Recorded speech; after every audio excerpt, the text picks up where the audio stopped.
Madame, la parole est à Madame Nathalie Kosciusko-Morizet. Monsieur le Premier ministre, on nous a déclaré la guerre. Le mot a maintenant été utilisé des deux côtés de l'hémicycle aussi. Je ne veux pas vous interroger sur le mot lui-même, mais sur les conséquences que vous en tirez. Car on ne fait pas la guerre avec les moyens de la paix.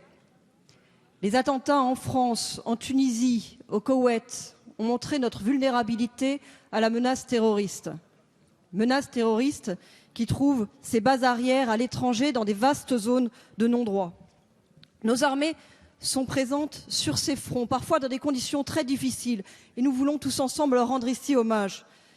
Mais je veux dire aussi que la volonté et la bravoure que décrit si bien le général Barrera dans ses notes de guerre sur l'opération Serval ne suffisent pas. Or, en dépit de vos annonces, le sous-investissement et le sous-équipement persistent. Et récemment, même encore, des décisions ont été prises qui témoignent d'un manque d'anticipation. Par exemple, sur les frégates, dans le livre blanc de 2013, on annonçait 15 frégates de premier rang. Il n'y en aura que 10 pour notre marine. Sur le Charles de Gaulle, à l'automne 2016, il sera à quai pendant 20 mois. Que se passera-t-il pendant ce temps-là? Pas de porte-avions. Et pourtant, au même moment, vous renoncez, semble-t-il, à lancer les études pour un deuxième porte-avions. Et j'aurais pu aussi parler des drones ou des hélicoptères de transport lourds qui manquent cruellement à nos troupes en ce moment au Sahel. Monsieur le Premier ministre, bien sûr, tout ça suppose des choix budgétaires très lourds. Mais enfin, les mots ont un sens. Les mots ont un sens pour nous, ils ont un sens pour nos soldats. Vous avez utilisé le mot guerre. Quelles conséquences entendez-vous en tirer? La parole est à Monsieur Jean-Yves. La parole est à Monsieur le Premier ministre Manuel Valls. Madame la députée, vous posez une question légitime, car quand effectivement on parle de guerre, et nous l'avons fait, je l'avais fait le 13 janvier en parlant de guerre contre le terrorisme, contre le djihadisme, contre l'islamisme radical, il faut se doter de moyens. Ces moyens, d'abord pour lutter contre le terrorisme, très directement, ils ont été rappelés de manière très précise dans un document par ailleurs distribué par le ministre de l'Intérieur, Bernard Cazeneuve, à l'occasion de cette rencontre avec les présidents des assemblées, les présidents de commission et les présidents des groupes de l'Assemblée et du Sénat. Ces moyens, ils sont considérables. Ils impliquent bien sûr nos services, la police, les renseignements, des moyens supplémentaires, techniques.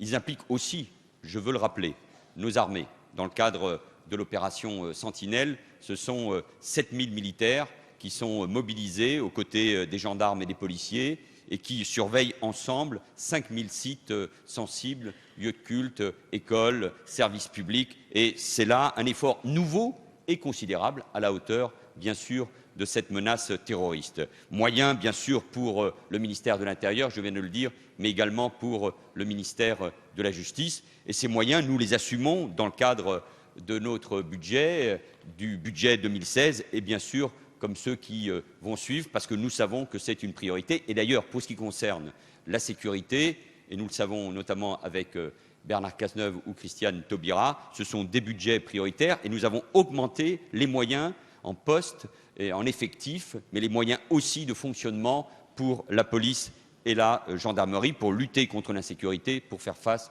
au terrorisme. Et pour ce qui concerne nos armées, et le ministre de la Défense est bien sûr à votre disposition au service des parlementaires, comme il le fait régulièrement, pour revenir sur ces sujets-là. Mais dans la loi de programmation militaire, nous avons aussi tiré les conséquences. D'abord, dans celle qui a été votée, c'était suite au livre blanc, il y a quelques mois, mais encore il y a quelques semaines, vous l'avez fait avec le ministre de la Défense, parce que là aussi, il faut renforcer nos moyens. Et pas seulement nos moyens pour l'opération Sentinelle, mais également parce que nous considérons, et nous l'avons bien décrit, je crois, ensemble au Salon du Bourget, les moyens qu'il faut, notamment en matière de drones. Donc, les armées françaises ont les moyens pour faire face à cette menace et pour faire face aussi aux interventions et assumer les responsabilités qui ont été décidées au plus haut niveau de l'État par le Président de la République. Et c'est vrai pour l'opération Serval, aujourd'hui 3500 militaires sur la zone Barkhane pour la zone du Sahel. Ça a été vrai, bien sûr,